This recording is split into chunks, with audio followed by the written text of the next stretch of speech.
The most valuable engineer at an AI company right now isn't the one training the models.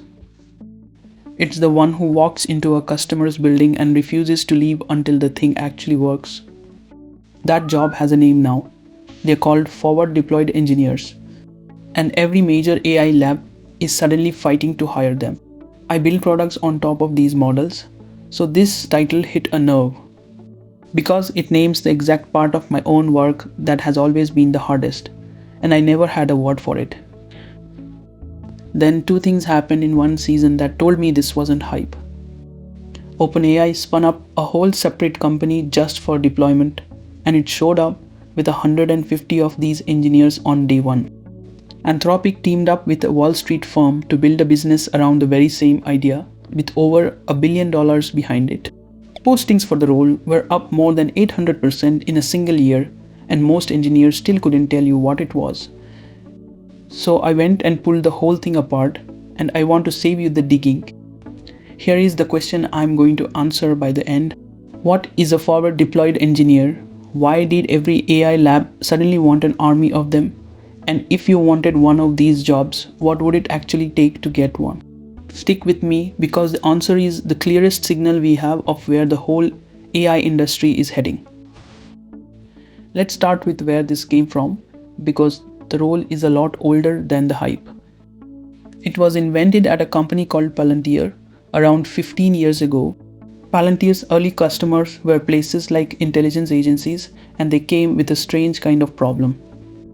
The problems were secret, they were messy, and often nobody could even write down exactly what needed to be built. You can't hand something like that to an engineering team sitting back at headquarters. So Palantir did the opposite of what everyone else did. Instead of bringing the problem to the engineer, they sent the engineer to the problem. They put a software engineer physically inside the customer's building, sitting with the people who had the problem, writing code right there in the room. They took the name from the military, where forward deployed means the troops you send to the front line, not the ones who stay safe at base. That's the whole idea in 3 words. An engineer deployed forward to wherever the real problem actually lives. Now here is the line that made the whole thing click for me, and it's the cleanest way to feel the difference. A normal software engineer builds one capability for many customers. You build a feature once and it ships to everyone who uses the product. A forward deployed engineer is the mirror image. They build many capabilities for one customer. At Palantir, that could mean one engineer was on an aircraft assembly line one quarter and inside a hospital's data the next, building whatever that one place actually needed. And I know exactly what this is starting to sound like. A consultant with a fancier title. But there's a hard line between the two, and the line is the code.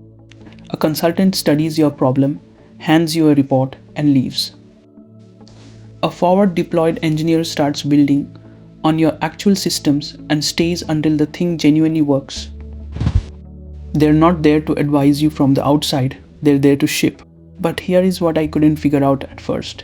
This role sat quietly in one company for 15 years. So why did every AI lab suddenly want an army of them this year?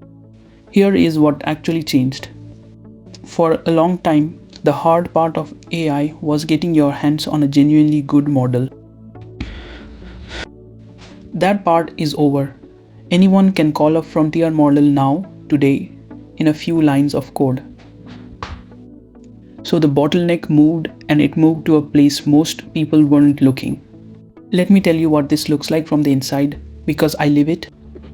When I put a model into a real product, the model call itself is the easy afternoon. The month that follows is the messy data, the system that was built long before I got there, the edge case that only exists at this one company. So when I read that most company AI projects were quietly failing, none of it surprised me. That's the part I fight every single time. One widely cited study found that the large majority of company AI pilots produce no measurable business impact at all. And when people dug into why, it almost never was the model that broke. It was everything around the model, the data nobody had cleaned, the old systems, the workflow that only makes sense if you are standing inside that one specific company. And that realization is what set off this whole gold rush. The model was never really the product. The deployment is the product. A frontier model sitting there on its own is a demo, impressive and completely generic. Taking that demo and making it work inside one real messy company is the hard part, and it's the part that's worth serious money. One firm put a number on it. They called it the next $1 trillion business in AI and said it wouldn't come from the models, it would come from implementation. And to me, that's the whole story hiding inside this job title. Forward deployed engineer is the industry admitting out loud what people who build with this stuff already knew. The model was never the hard part, it was always the last mile. So the question becomes simple: who do you send to carry it across that last mile from a generic model to a specific company? You send someone who can write real code and sit in the room at the same time. You send a forward deployed engineer. But sitting in the room is doing a lot of work in that sentence. What does that actually look like day to day? It's stranger than you'd think. So let's get concrete about the day to day, because it's not what most engineering jobs look like. One Palantir engineer spent his days on the final assembly line at Airbus. Others worked in rooms so secret they had no internet at all. The office is wherever the problem happens to live. The best description of the work I've heard is a road building one from someone who ran this model at Palantir and later helped build it at OpenAI. The forward deployed engineer lays down the rough gravel road, the first version that gets this one customer working, held together with whatever it takes. Then the core engineering team back home paves that gravel road into a proper highway so the next 10 customers get there smoothly. You go first into the mess and figure out what the product even needs to become. At the AI labs, the rhythm looks roughly like this. First you scope, and the trap here is that you don't even know the real problem yet, only the one they told you about. So here's a counterintuitive trick of the trade. You build the first prototype on fake, made-up data on purpose, just to prove the idea is worth the effort before you ever touch their real systems. Then you validate, and this is the step almost everyone skips. You build a way to actually measure whether the AI is right, because a model that demos well and a model that works are two completely different things, and I learned that one the hard way. Nobody posts their evaluation setup on the internet. It's the least glamorous thing you'll ever build, and it's the thing that decides whether the whole project lives or dies. Then you deliver, you build the smallest possible thing that works end to end, and you get it running inside their real systems. That's the visible job. But there's a hidden part of it that quietly makes these engineers some of the most powerful people in the company. Because you are the one person standing right where the model meets the real world, you are the first to see exactly where it falls short. And that feedback goes straight back to the people building the model itself. At OpenAI, engineers embedded with a customer on a voice product found the model's blind spots, fed them back to the research team, and that made the underlying model better for everyone. So the job isn't really about deploying a product. You become the company's early warning system for what to build next.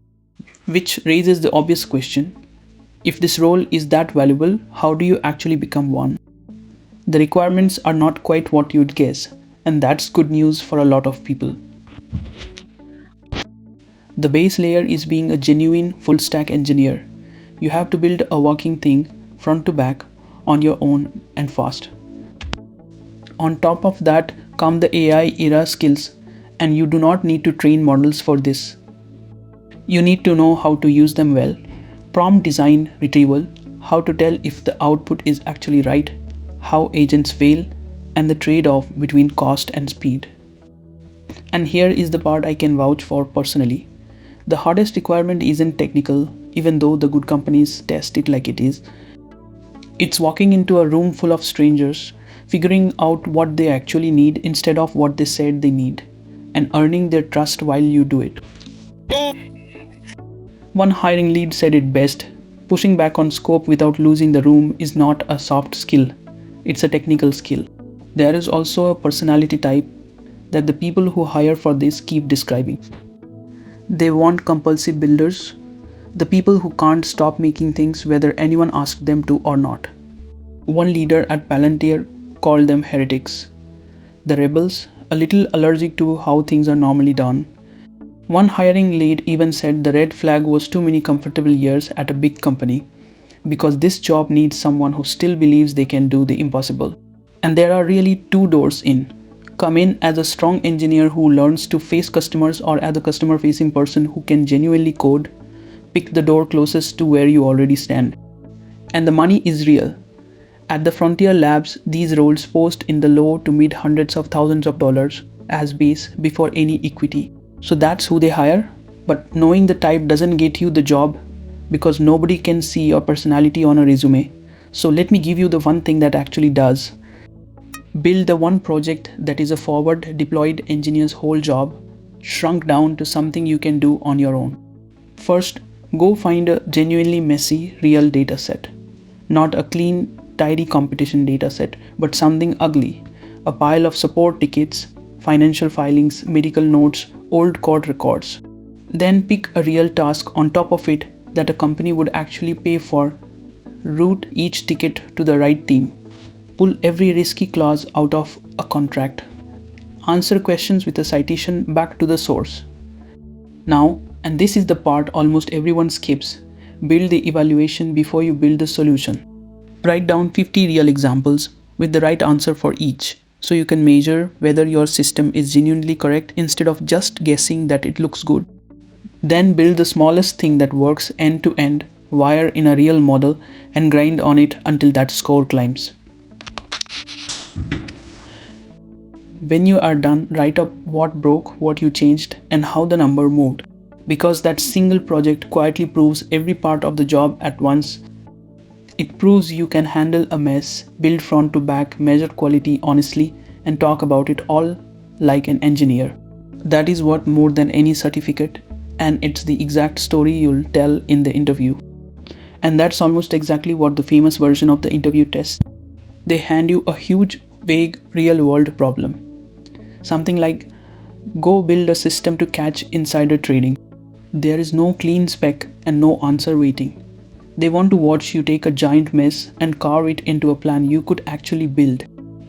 If you've already done the project, you've already done a small version of these, and it shows one last encouraging thing.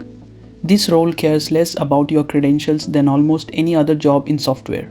It's about what you can build and how you handle people. And plenty of the best ones came from boot camps or taught themselves. Which makes it sound like a dream job. It isn't. And the parts nobody advertises are the ones you most need to hear. First is the travel. A lot of these jobs mean living out of a suitcase in someone else's office for a big chunk of the year, and that genuinely wears people down. Second is a sneaky kind of burnout. If you're the one who cracks the impossible account, your reward is the next impossible account. Success just hands you a harder problem. Third, and this is the real one, is the identity of the role itself. You sit between the sales side and the engineering side, and sometimes neither one fully claims you. Some engineers who've done it describe feeling kicked around by both and not quite respected by either. And there is an honest debate about whether the role done badly is really just consulting with a nicer name. Even the same firm that first hyped it up later warned that a lot of companies copying the idea just end up as an old-fashioned consulting shop wearing a software costume. There is even an argument that this shouldn't be a separate job at all, that it's just what good engineering looks like when the customer is close. That debate is still live. So it isn't a clean win. Whether this job is a rocket or a trap depends a lot on the company and how seriously they actually take the role. So let's go back to the question from the start. What is a forward deployed engineer, and why is every AI company suddenly fighting to hire them? They are the engineer you send to the front line into one customer's mess to turn a generic model into something that actually works. And the reason the role exploded is that the whole industry finally admitted where the hard part really lives. The model turned out to be the easy part. Getting it to work in the real world is the whole game now. But here's the thing, and it matters even if you never want this job. Most people watching this will never have this exact title, and that's completely fine. Because the title is the least interesting part of it. The skill underneath it, taking a raw model and dragging it the last mile into something real, that's just what building with AI is now. The winners of this next phase won't be the people with access to the intelligence. Everyone has that now. It'll be the people who can actually deploy it. So whether or not anyone ever calls you a forward deployed engineer, that right there is the skill worth having.